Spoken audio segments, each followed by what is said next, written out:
হরে কৃষ্ণ। অনেকেই এই প্রশ্নটি করছে যে মাতাজি, আমিষ খেয়ে কি ভগবানকে প্রদীপ নিবেদন করা যাবে? ভগবানকে প্রদীপ দেখানো যাবে? অবশ্যই দেখানো যাবে। তবে আমিষ খেলে কিছু বিধিবিধান তাকে একটু মানতে হবে। যেমন শুদ্ধ বস্ত্রে পবিত্রতার সহিত সন্ধ্যাবেলা সাত্ত্বিকভাবে ভগবানকে প্রদীপ নিবেদন করতে হবে।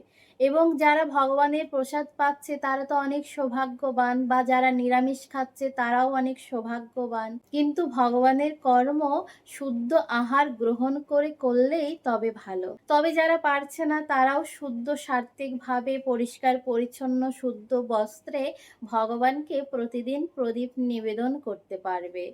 ভগবান সকলের প্রতি সমদর্শী, সকলকেই কৃপা করে। তাই সেই কৃপা আমাদেরকে গ্রহণ করতে হবে। কিভাবে? না, ভগবানের সেবার মাধ্যমে। তাই সকলেই ভগবানকে প্রদীপ নিবেদন করুন। হরে কৃষ্ণ।